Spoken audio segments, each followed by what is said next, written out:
Okay, good morning. I think we are good to go. I'm going to go ahead and introduce each and every one of our panelists. But before I do that, I do want to mention that one of our panelists reached out this morning, Miss Mia Keys, and she is not feeling well, so she will not be able to join us. Mia Keys was supposed to represent the American Medical Association.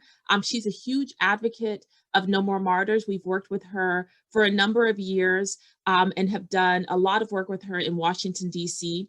But in sending her well wishes for healing and rest and wellness, I do want to also recognize that she, as of this week, will no longer be with the American Medical Association. She has assumed the role of Chief of Staff for Congresswoman Robin Kelly. So we're incredibly excited for her in that position. We wish her well, and we will be sure to stay connected to her and collaborate with her as she moves forward in this new role. So congratulations, Mia. We will be in contact soon.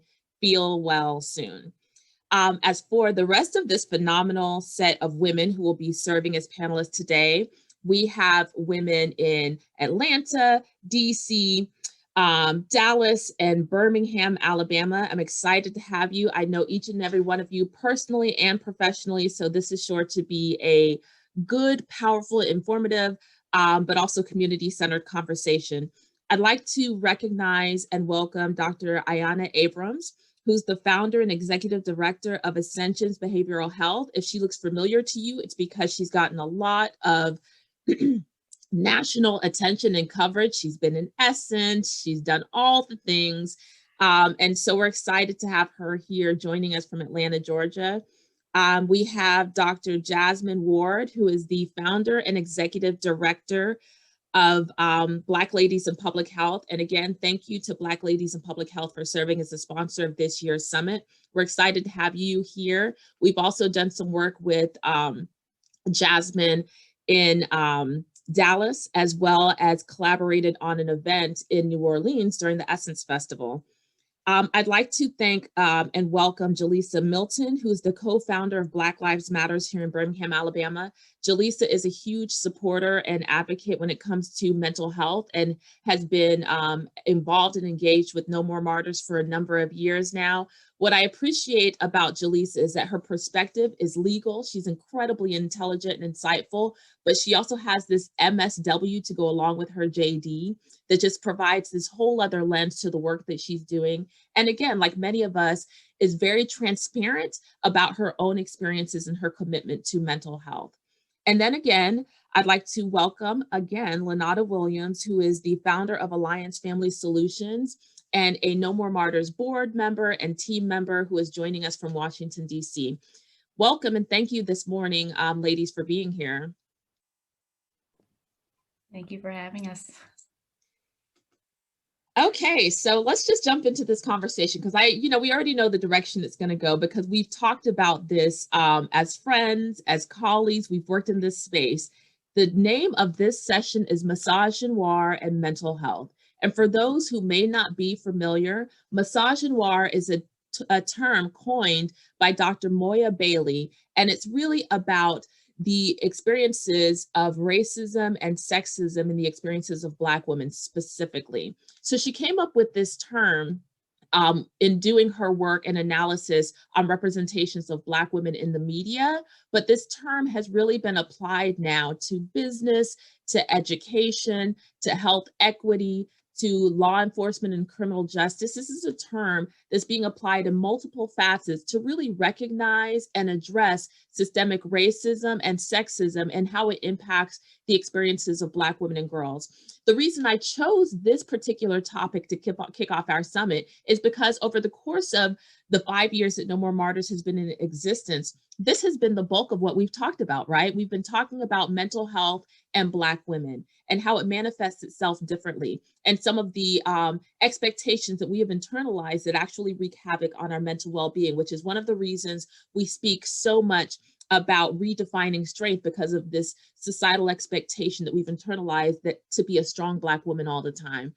But there are also other aspects to the experience that we have no control over. And that's how we're perceived in the workplace, right? That's how we're perceived by law enforcement. That's how we're perceived, in addition to expectations that are placed on us because of our gender, because of who we are as women. So on one hand, it's the race. On the other hand, it's the gender. So we end up having inequities and inequalities kind of intersecting in regards to our experiences. With No More Martyrs, we see that play out in high rates of depression, high rates of anxiety, high rates of suicidal ideation, but also what we see often in Black women are high rates of silence. Black women who don't even acknowledge that they're in distress, Black women that don't even acknowledge when they've experienced trauma, Black women that don't prioritize their mental health because they are really adhering to this idea that they have to be of service to everyone else but themselves. So I really want to talk about the foundations of the term misogynoir and really talk about how it manifests itself in our wellness, but also what we can do as a community to address the ways it manifests itself in the systems that we operate and function in every day. So I'd like to pass it on to Lanada to really kind of kick things off and say, Lanada, you're in Washington, D.C. You've been there during the political climate over the past few years. You've been there for the political unrest that has really gripped our nation during COVID. When you think of misogynoir and mental health, what are some of the things that you're seeing in the community work that you're doing, but also in the clients that you serve? I think one, as we are starting to have this conversation and just setting the tone and looking at the political leadership that's here in Washington, D.C. right now, we have a lot of women of color that are making major decisions around public health right now and mental health, and what that looks like for people during this time where people are just trying to survive and trying to understand what it looks like for their lives to be altered by COVID and the pandemic. On top of the fact that people of color were already experiencing layers of pandemics for centuries throughout our historical trauma and other things that we've been experiencing just with being here in the US. I'll say that the term really excited me. Like, I really was excited to understand and to know that we were going to have this conversation, because I think that we talk about mental health, but really to talk about that intersectionality of our gender and our identities and how we live in these bodies, and we experience so many different types of microaggressions around how we're supposed to talk about our trauma. So I know that within the work I've seen, as people are starting to navigate just the smaller tasks, talking about trauma right now is even harder, because we're trying to survive and understand what it looks like to live and to work and just to be able to survive these moments. So what I've seen with clients in particular are trying to navigate what it looks like for their professional career maturity and how they saw their life as their work. So as we're trying to step back and really give some time and some credence to what does the world of work look like for us that had to move our work into our homes? What did it look like for people that could never come into their homes and always had to stay outside, and to really develop the skills and the ideas of keeping ourselves safe? We have to talk about boundaries. So now we're talking about these physical manifestations of our boundaries that had to be addressed with COVID and these masks. But a lot of times women of color, and I know for myself, it was hard for me just to announce smaller boundaries in my life as I was trying to develop my own voice on what works for me. So now that we're talking about boundaries that are literally life and death, on this larger scale, it really made me reflect, and I think a lot of my clients started to reflect on what are boundaries that we never announced, never talked about, just within our own selves. What were some of our sexual boundaries? What were some of our intimate partner boundaries that now we're having to announce in a larger way? That I think that it's been such a conditioning of silence that I know that I personally struggled. So, me putting on these masks was really a manifestation of like looking and saying, like, how many times don't I announce what I really truly need for my body to survive and to go outside of my home? How many times am I embraced when I don't want to be embraced? How many times are people in my space and they're naturally too close? When we're talking about all this credence that we now have to have and being very hypersensitive about announcing our boundaries. So it really made me reflect on the fact that there are a lot of boundaries that before I started to do my own mental health work that I shied away from announcing, that now as I'm starting to just live in my body and to understand how I want to move, that I have to be more aware. So I think that it's okay that we're starting to have these conversations. And I just wanted to start with that to comment. I appreciate, Lanada, that you kind of hinted on the rise of domestic violence that really happened during the space of COVID and quarantine and us in isolation.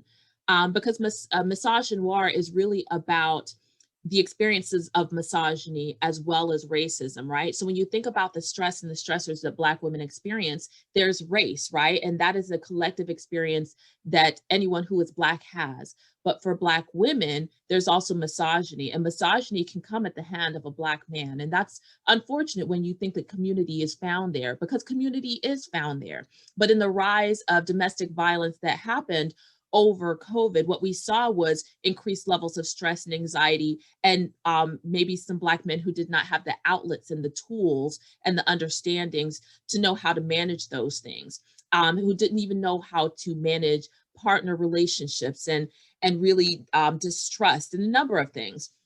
So that's another topic that really makes the idea of misogynoir very difficult, is that we have to address race, which is something that we do and should address collectively as a community, but also within our community have to address relations between men and women and what misogyny looks like specifically within our community as Black individuals or individuals in the African diaspora. So that's an important, delicate, difficult, but necessary conversation to have, because when you think about misogyny, Black women are experiencing it from all men, right? From any race that you can imagine. But there's a unique conversation that needs to take place specifically within the Black community so that we can collectively work together to address racism as a community. So what I'd like to do is ask you, Dr. Abrams, when you think about the rise of domestic violence, when you think about the racial and social and political unrest that has been taking place over COVID, and when you think about the fact that really as a country, we've all been experiencing some level of a mental health crisis during COVID, what are some of the things that you believe that we should be doing to address this systemically, but also practically within our communities? And that's a great question. It's a big question, all right, that there are ways in which, due to the impacts of white supremacy, patriarchy, capitalism, right? We're talking about this loss of voice. So it can feel really difficult to access any sense of kind of empowerment, either within our communities or larger. So this kind of conversation, this kind of question amongst Black people is really important for us to be able to kind of reorganize and resource ourselves in this way. And a lot of that starts in conversation. Right. A lot of that starts in being able to come to spaces like this and be able to name what's actually going on as a means to, disrupt that silence that we have been taught. Without me going on a whole rant about boundaries and Black women, because that's a specialty in my practice. That's a whole nother conversation for us to have, right? As we talk about, the difficulties of us having these conversations and the silencing, I think that's also related to, ways in which we have been taught to disconnect from ourselves. So we don't even know what our needs are, right? Oftentimes someone else is saying like, hey, that might hurt. Doesn't that hurt you? Right. And what I hear oftentimes from Black women in my practice, from peers and myself is like, oh, I didn't even recognize that as hurt. It's so normalized in this way, right? I've been taught that life is just harder for me.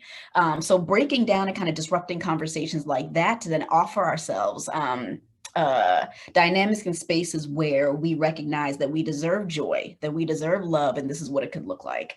Really looking at the role models that we have and being able to acknowledge again that this is what works and this is what doesn't work for me, that I get to be different, right? Engaging in a curiosity, right? As even pointing back to what Lanada was saying in terms of taking time to ask ourselves questions about what we like and what we don't like. We literally do not have data about how our bodies experience the world because we've been taught that your needs aren't going to get met anyway, right? So why even go through asking yourself that question? You're not going to meet them. The community's not going to meet them. The larger environment's not going to meet them.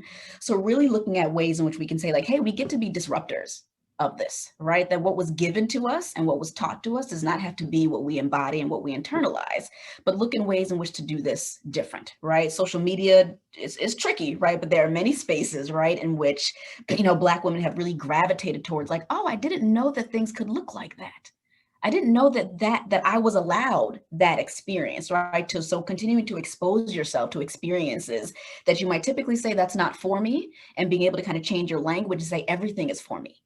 All of this is for me, right? And then bringing that back into your families, bringing that back to your friends, bringing that back to your children, bringing that back to your partner, saying, oh, this is what I've been taught. This is what I've learned.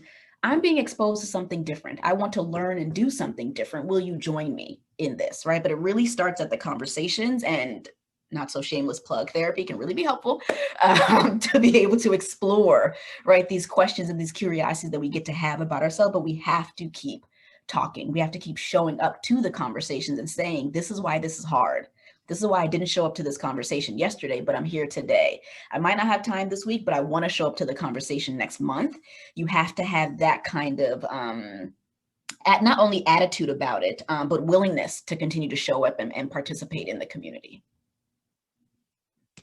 So, Ayanna, one of the things I appreciate you saying, which really resonates with the theme of this year's topic, which is BIPOC, naming ourselves for ourselves, like everything you just said really hit on this concept of, no, there are all these expectations that are placed on me because I'm a woman, and there's these expectations that are placed on me because I'm Black, and there's these expectations that be placed on me for any number of reasons, but really taking that time to pause, name yourself for yourself, set your own expectations on what you want your life to be, and then commit yourself to acknowledging the fact that you deserve joy and you deserve peace and you deserve wellness. And that's a hard thing to do when you're operating in a world that's constantly giving you messages that are at odds with that, right?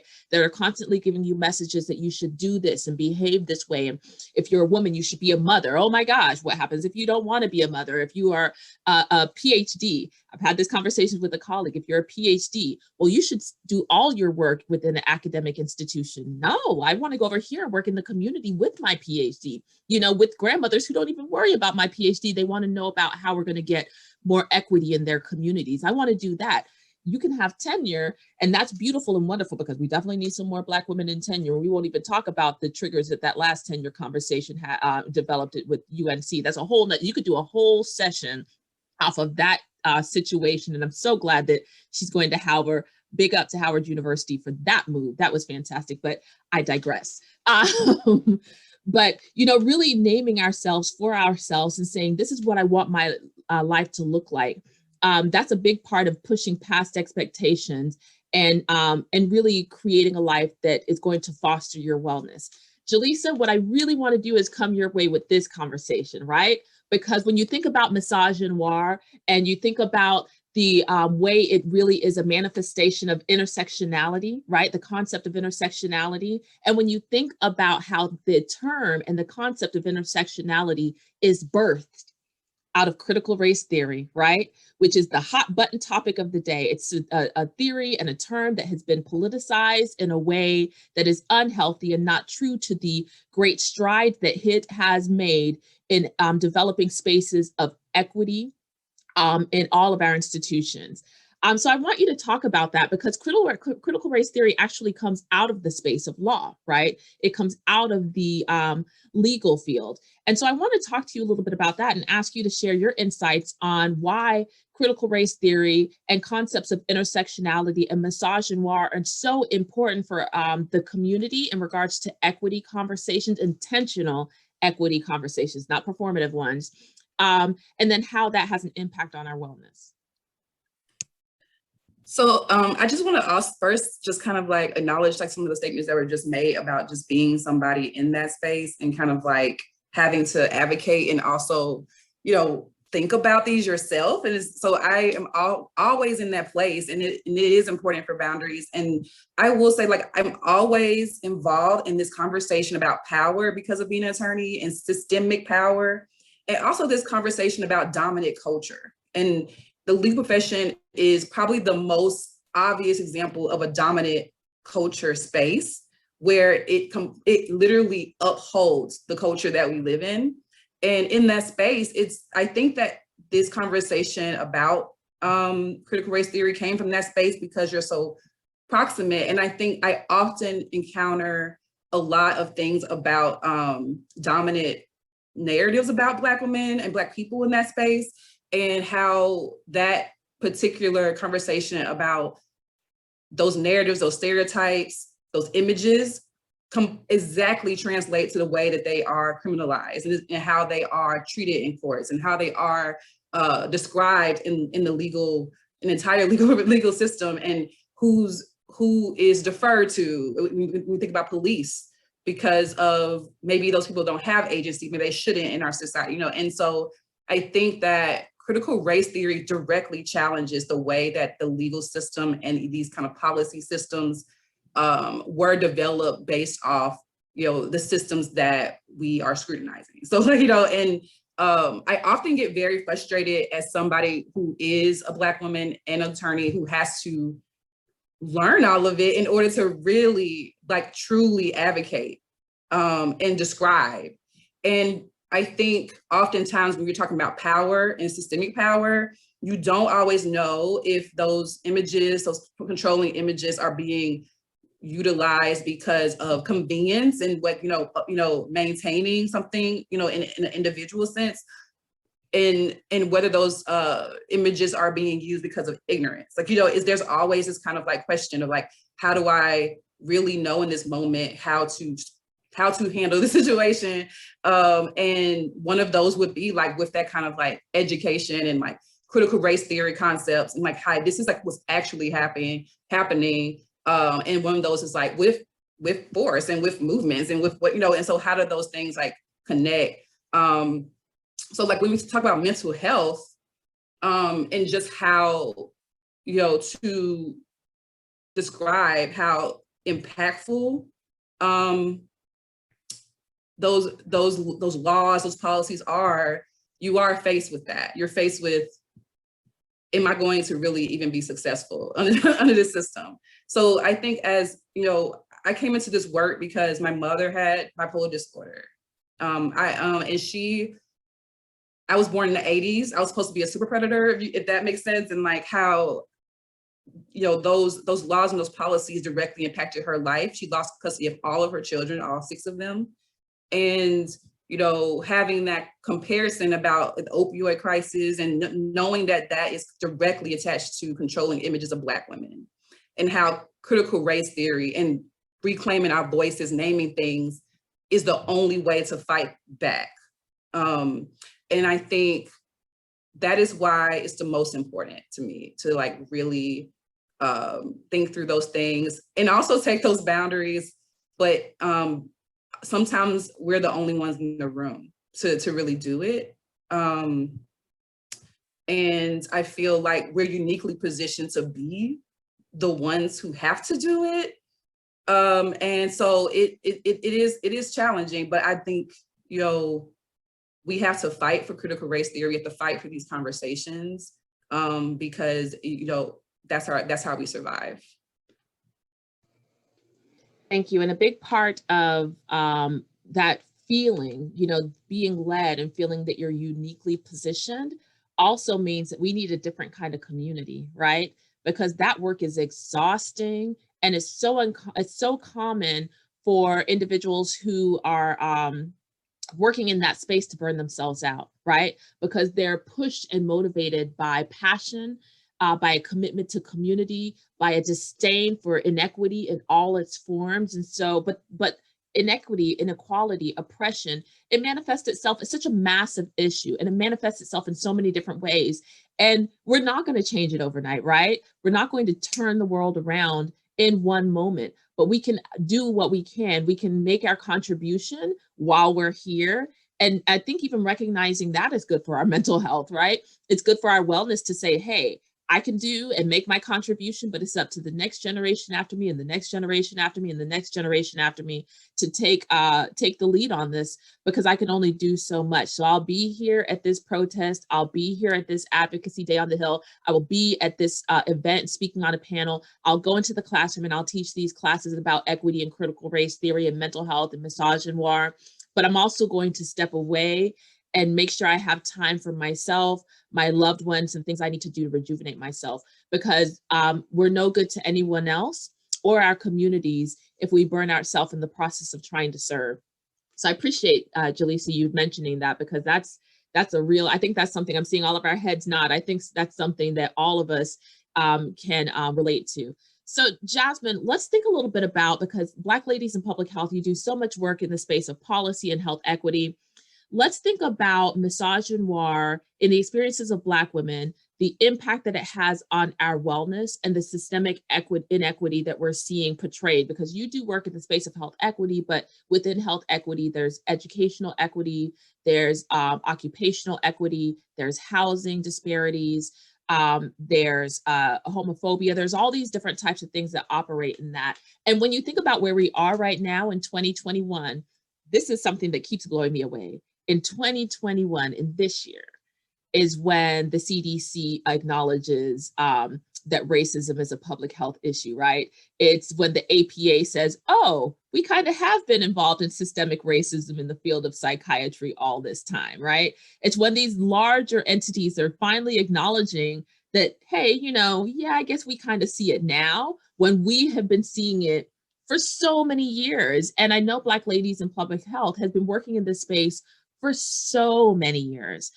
So when you think about health equity and the needs of the communities that Black women operate in, what are some of the action steps and some things that you think we can be doing to advocate in this space?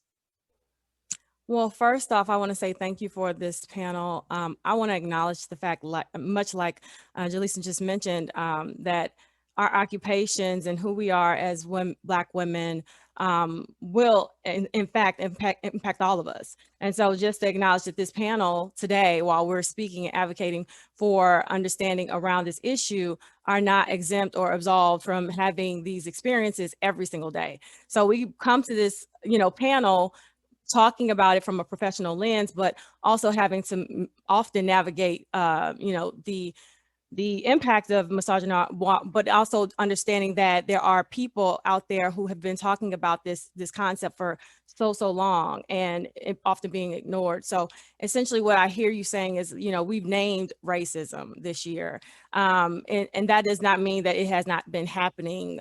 We know Dubois was talking about double consciousness back in 1800s. We're talking about Kimberly Crenshaw then comes and talks about intersectionality, and now Moya Bailey is talking about this from a lens of being a Black woman, which really to me says like we have to talk about anti-Blackness, and also we're talking about gender, and also thinking about like what does it mean to be a woman, right? And so I love the fact that this particular concept and this term has provided us with a space to name something, particularly as it relates to just understanding that, we're not just talking about cisgender, heteronormative kind of values and things like that, but we're talking about the way we see the world, but then also how the world sees us. And so we have a lot of women and people who sit at the margins of Black womanhood who are not necessarily identifying as women, but then they're still experiencing these things. So I do want to just call that out and recognize that, queer, gender nonconforming, trans women are all people who are dealing with some of these issues, and certainly are some of the main contenders to actually impacting it, because they're opponents of this in its rightful self, because we have all been dealing with something that people have ignored for so very long. And so when I look at statistics around mental health, and I see that, we're constantly seeing these statistics as a lay population of mental health not being, not being disproportionately impacted by mental health in certain ways, but then seeing ourselves, like we mentioned in terms of the crack era and things like that, and crack babies that are supposed to be, such a major part of Black womanhood and our children that we've birthed, always thinking along the lines of how we can, really impose some of the most harmful language around Black women, and contempt and degradation and exploitation of Black women, but at the same time, show this like fondness and intimacy and attraction to Black women. And that's really what I think this particular term gets at, is understanding that Black women sit in a very interesting place in society, where we are often navigating these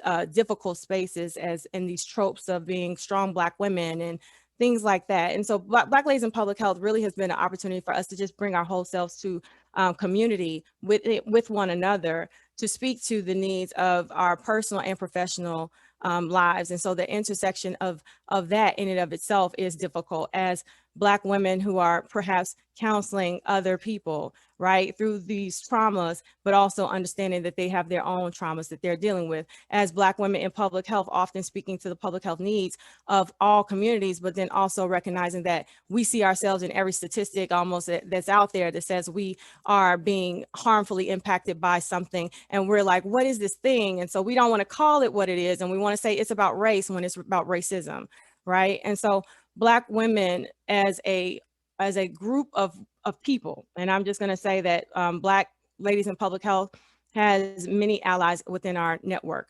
We come together to center the experiences of Black women, but we also recognize the diversity within our own communities and the diversity of needs, and our ability to really see beyond just some of the things that we don't want to talk about we can't write in our professional journals, right? Because they may not accept it, or we can't talk about in our jobs because it may be unprofessional.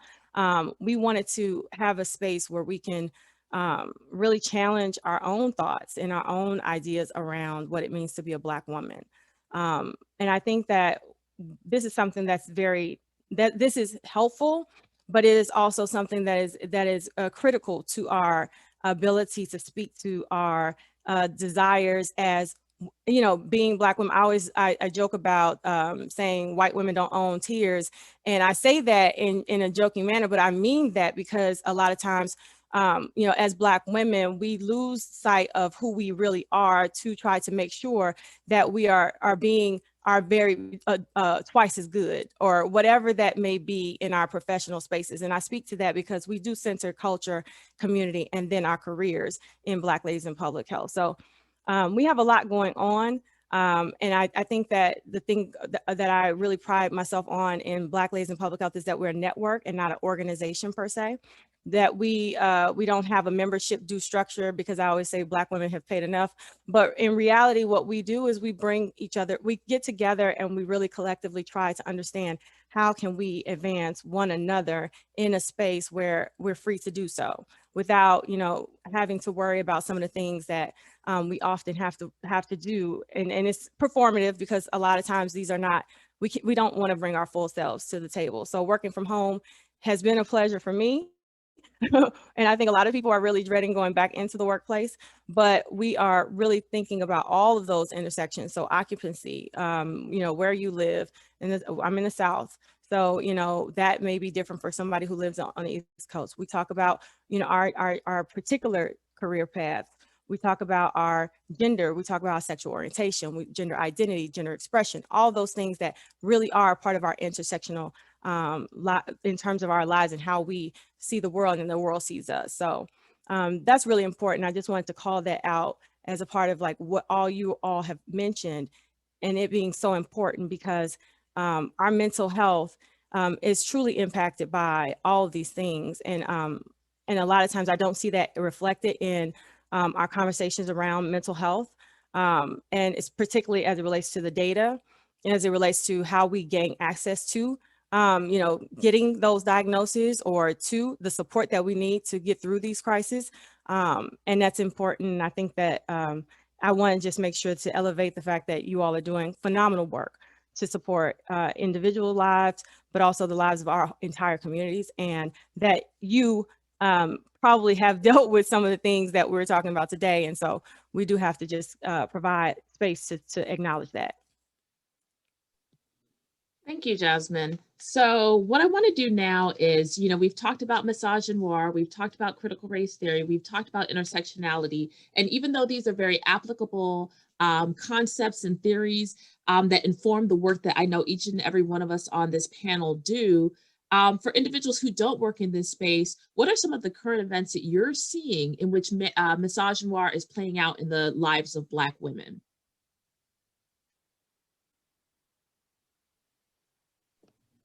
Can I go? Yes, please. There has been a resurgence of the conversation. I know I mentioned it a different name in the chat, but the height of this for me in the last like month has been this Black women in bonnets in the airports and like outside. This whole kind of I see y'all shaking heads like this has come back up in this way, right? So one area that this is so pervasive, right, is quote unquote respectability politics, right? The demands of how Black women and Black femme identified people show up in spaces, and the expectations, and what does that mean in terms of who gets to be taken seriously, and what that means in terms of how you are supposed to be dressed in certain spaces. And it will always kind of go back to this question and kind of expectation and demand that is for the white gaze, right? That there are rules around how you are supposed to show up so that it is okay to other people, and that doesn't ask us the question about what's okay for us and what feels safe for us. And it also makes this assumption that as I'm showing up in these spaces, that I'm showing up for you. Right, that me being in the store, or me stepping outside for a walk, or me being in the airport, I'd seen this something on Instagram. I forgot. I wish I could remember her name, but she said in paraphrasing that this is not my main event. I'm not dressed for you. So look at this demand that I am dressed for you. Like, this is me taking care of myself so that I could be dressed for my main thing. You are not my main at the airport, TSA, or whoever's sitting next to me. You are not my main at the corner store as I'm getting something before I leave for my flight, right? But this assumption and demand that anytime you step outside, that all of these people are supposed to be your main event, which again robs us of the choice to decide, I will be who I want to be for who I want to be that for, and you don't get to decide that for me anymore. And the world has always had a very difficult time with Black women choosing who we want to be and how we want to be in these spaces, right? Down to laws about hair, right? In different places, right? In the Crown Act and all these things that come up, all of that has been so like central in my mind. And also kind of hearkening back to, themes about texturism, right? And hair and colorism, right? That there are ways in which, right, Black women have also been taught like, hey, I have to show up in that way there. But you also won't give me time to prepare for this. I have to set my hair at night. I have to do these things in order to show up to the function looking a certain way, but you guys are not allowed to see how I need to prepare for this. You just want me to show up and be and have my hair laid and have all this stuff laid out, but there's a whole process. But why am I engaging in the process? Because the ways in which y'all told me that the way my hair naturally grows out of my head is not okay. So like, pick one, please pick one. Can I prepare for it or not? Can I show up in this way or not? And that is the disorientation, right, that comes with misogynoir, right?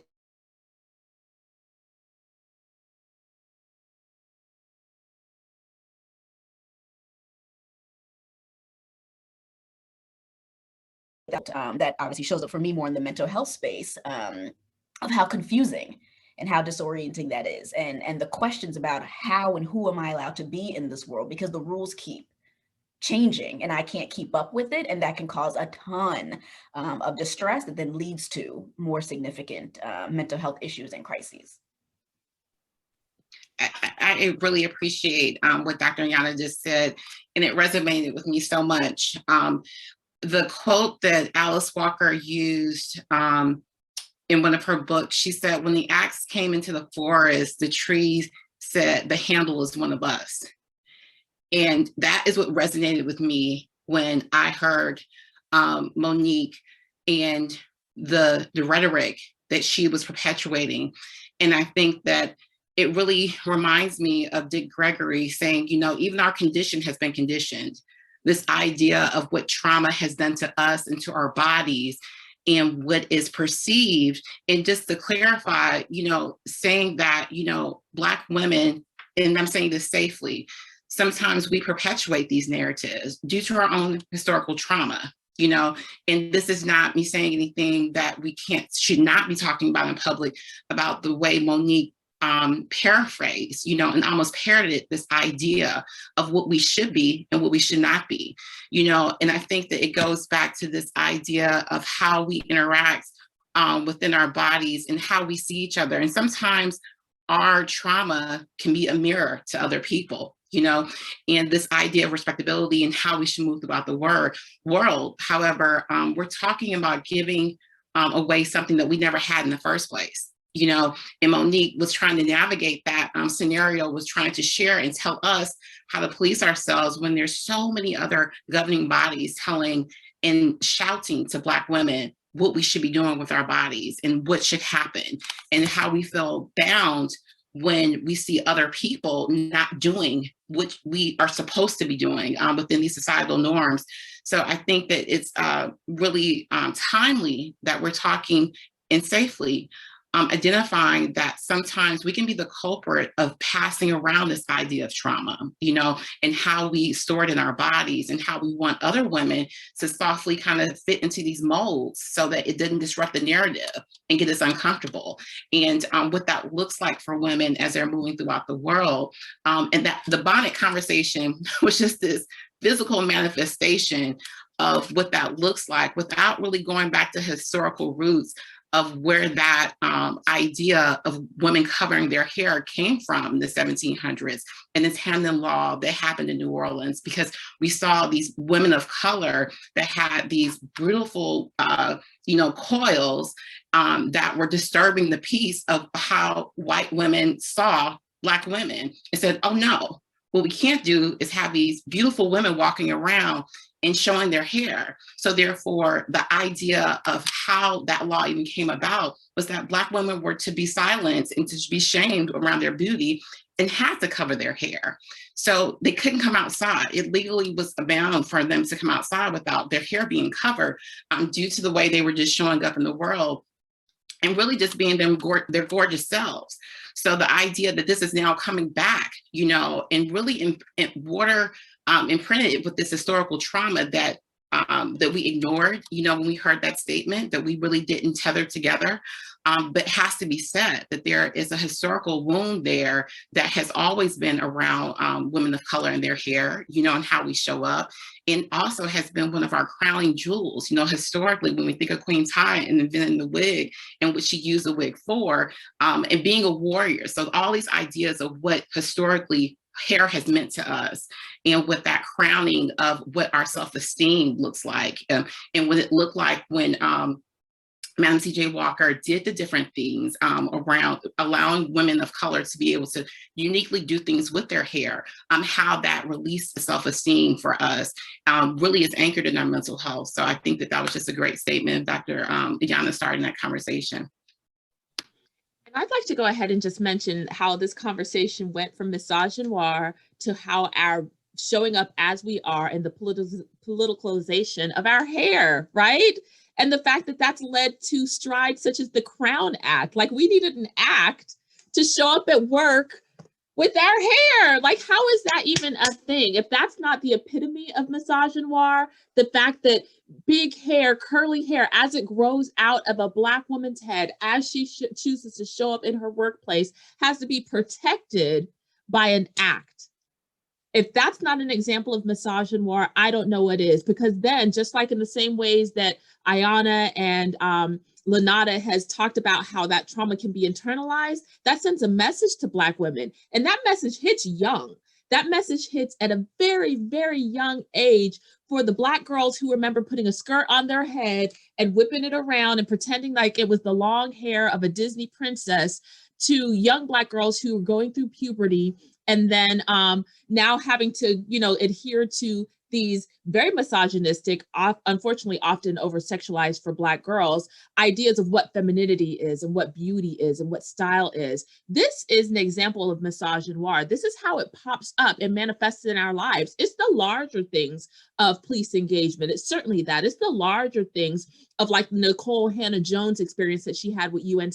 It's the larger things of like that, but it's also the small things. It's the small messages. It's the microaggressions that young Black girls get, that they internalize, that they take into adulthood, that turns into trauma the moment they realize they've been lied to their whole life.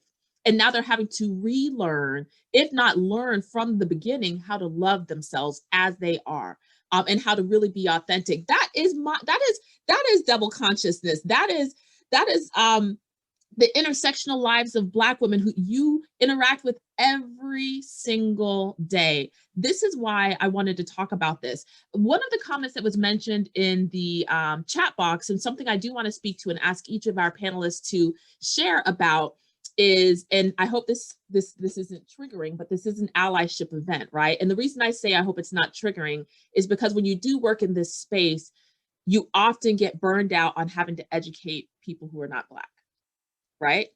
That's exhausting in and of itself. But what I will say as someone who's an educator is that when there is an ally who genuinely wants to know and learn, they'll understand if you say you're too tired in the moment.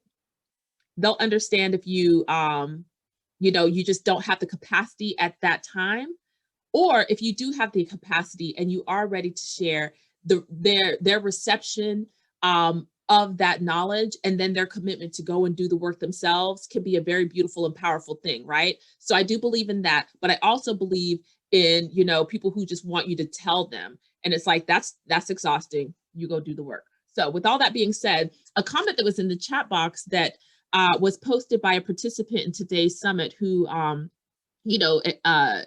shared that he or she is a Caucasian clinician, really just wanted to know how to get started. How can they be a part of these conversations? How can they be a part of the change? What does it look like for them to be a true and intentional and action-oriented ally to address misogynoir and the ways it impacts the lives of Black women and their mental well-being?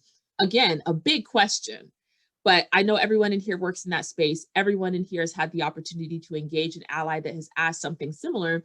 So I will ask you, from your thoughts, to share today, what kind of advice do you give to someone? And this is a very important, a Caucasian clinician. The fact that she's asking, or he is asking, because they want to make sure they're not making and causing trauma in the work that they're doing, I think is actually pretty beautiful. So what are some of the thoughts that you may have for someone who's like, where do I start and how can I be a part of this work? Well, I can just say that part of my interest is always why. Because I think that goes to, it speaks to how they may show up or when they might show up. We recognize that, again, we don't get to, turn it off, turn it on and experience this how we want to experience it, right? And that it is, there are many traumas that are experienced by Black women. And when I hear people say, I want to learn more, I want to do more, my question is why, in a sense of understanding, is this about your job? Is this about how you are able to be a better clinician? Or is this about being a better person to all people, and particularly Black women, right? In this case. And I ask that because there are ways in which we do this DEI work in workplace, and we try to provide these answers of how not to be biased and to think about unconscious bias, and here's how you should answer this question. And so it's scripted, and really, to me, there are opportunities for people to do well in a specific setting without being that person on like how they treat their neighbor, right? Or how they walk down the street and maybe engage with people. And so I don't necessarily think, and I'm not a clinician, so I can't really speak to the clinician standpoint, but I do think that that's the first step, is to really interrogate, like, what is your real interest in this work? And are you, and there are different ways to show up. So just acknowledging that, but how do you want to see this change happen for Black people and Black women in particular? And then when is it that you're willing to activate this sort of allyship? Because if you're talking with another colleague who is not Black, who is, saying something, are you willing to speak up at that moment? Is it situational? Just being able to interrogate some of those thoughts, because I think once you get to the point where what that may look like, and like, I'm not as comfortable speaking up to my grandma who calls folks out of their name, but I'm willing to say something in the workplace, like, those types of things I think will help you really gauge like your preparedness for it, because asking someone else who is dealing with it, like, how can I do it, is really not going to always yield the right, the answers for you in your life. And I think that, you know, only the people who are asking that can really do that kind of work. And I always talk about it being, you know, like building muscle, you know, as people dealing with something, we have to be strong in this situation, right? We're always dealing with it. So we learn how to sort of build this muscle and fight against these things. But if you're an ally and you haven't built this muscle, it's like going into the ring and not having practice, right? So you have to build this. You have to be able to be prepared for the times in which you'll have to do it and when it will matter. And it may not just be when you hear something, you see something happening in your workplace or with your client, but with your grandma. So just recognizing that that's important too. I really believe really strongly that everybody should understand the limitations of their professions. I think that oftentimes we look at our professions like, you know, oh, we got this and now we have all these skills and we have all these things. And just as an attorney and as a social worker, I've had to think back and say like, oh, this is just this. And there's all this, like our professions and what we learn in them are the tip of the iceberg. Like they're just like one section, and we have to fill in all this context to even be effective in these ways. And I used to have a white female clinic therapist, and you know, and I'm probably the worst client because I took the part of me that I knew she needed to, you know, to hear, but there was so much more content. I'll figure that myself. I'll just add that, you know, and that I shouldn't have to do that. Like I shouldn't have to say, she's going to tell me these things about just generally my cognitive behavioral issues and like, and then, but I'm gonna put all the context about the Black man I'm dating and my friends and how they're going through. I have to put all that context in myself, and I find myself manufacturing my own like support system in that way. And I think it's important to not see like our professions and I think Black women are probably better at this because we probably go through so much, but like not seeing that as our, like, you know, the entirety of our skill set and like the entirety of, so I think if it's exploring and searching for that information to be a better clinician and for people of color and to learn about their culture, to ask them questions that you know can get to that, because I wasn't going to say it to her because I didn't think she would like understand. So yeah, I think that's really important because you're not going to really get to maybe those, you know, other parts of their lives that's affecting their behavior, affecting their feelings, affecting their emotions. And then just listening a lot, like and not assuming that what you're, like the lens that you're seeing it through is enough. And I feel that way as a social worker and as an attorney, because because I know that all these other attorneys around me, if I just did what they did, you know, I'd be part of the problem. So, because they are very limited and with these concepts. So, I wanted to further that those are all of those points just made. Echo, repeat, all of that. I am, and I'm assuming this is a mental health clinician.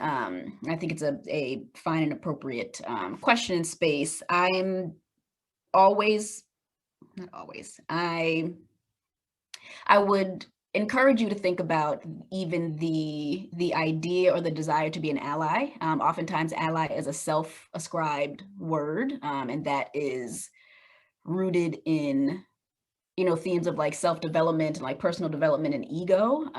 So I'm always curious when that comes up and how do I be a better ally, because in its own root, that is a performative role to play.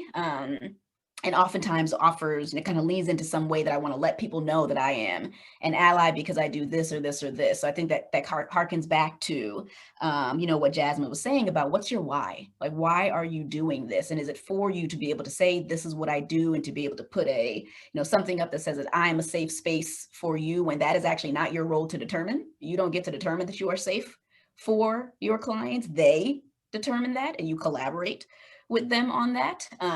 But really being that's where some of the mindfulness starts in terms of where to start.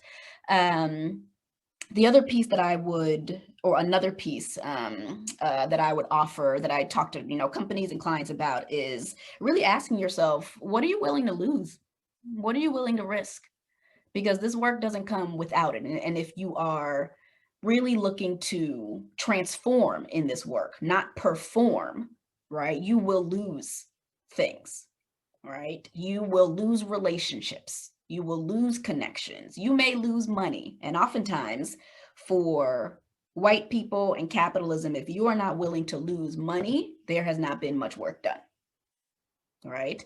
All of this harkens back to, right, these are the systems in place, right, that continue to uphold white supremacy. If you're not willing to move in those ways, then that shows you kind of where you are in the work. So continuing to be mindful of that in terms of how you structure your practice, in terms of how you seek clientele. It's not a ton of evidence, but there's evidence that from the website or however you are promoting yourself to the screening call to the termination process, that there are not aggressions all along the way. So being mindful of how you are speaking, what you assume about clientele, who you choose to pick up and why, and again, kind of what those reasons are for. And something that I've been talking more to mental health clinicians about, I've been doing it for a long time, is I need you all to refer out when you are working with clients and there are dynamics of racism that are coming up in the work, and you are not prepared for that. That there's a lot of self-therapist work that is involved there. And if you are not able to meet that client where they need, you need to refer them out to a space. You need to collaboratively work with them so that they can seek care from someone who can provide them a culturally competent space versus continuing to ask them questions and belabor them so that you can feel better in this work. And that is something that I see happen all of the time in the field, where there are particularly Black women clients who are with non-Black clinicians, which also includes clinicians of color who are not Black, who do perpetuate anti-Black racism in the space by belaboring clients to explain things to them. So also being mindful of things like that. And that's where I talk about, what are you willing to lose? What are you willing to risk? And sometimes it looks like income. You need to be referring people out to places and spaces, and even collaborate that, hey, we can continue working on these issues, but I recognize that I can't do that part for you. I do not have the tools. I'm working on it over here, and I want to let you know that, but my work is not for you.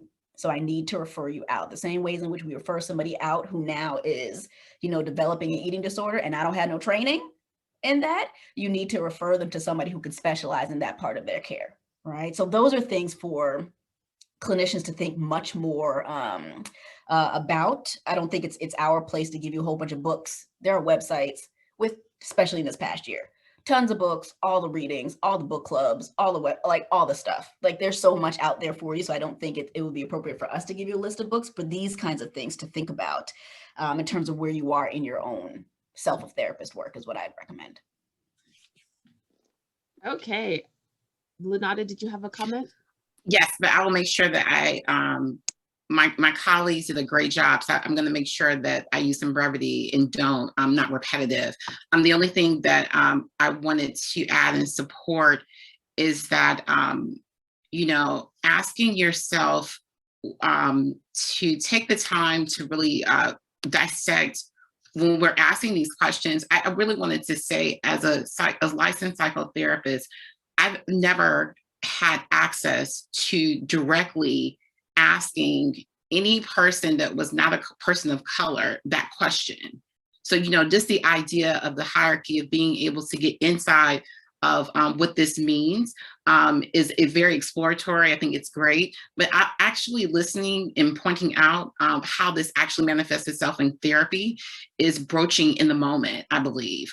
So I think that bringing it to these broader forms is great, but really, equity also has a fiscal responsibility to it, that I think that as there were a lot of colleagues during this time that were allowing clients to come on a sliding scale, advertising that is something that you are supportive of. So making sure that as you're doing this work, I think recognizing that there's a denouncing of white privilege when you're letting your clients know that you're mindful of what the power is that you bring and what the apparent power looks like versus the denounced power, being very clear that not participating in these types of forums takes away from the learning. So I think that it's great when you're coming to these forums and talking through these things, but actually just announcing and being clear that there are a lot of great resources around collective trauma responses,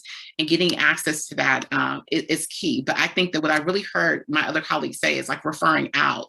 If there was a specialty that I didn't have, my inclination would be to defer. So even as you're noticing that your clients are going to try to own a lot of that for you, I think broaching in the moment with your clients and making that known so that they don't have to be the solicitor or figuring out or navigating that therapeutic space. So just setting up the time during the session or before the session to reasonably talk about what the biases might be from a historical point of view, and letting your client really talk that through, and some of the transference that may or may not occur during the sessions.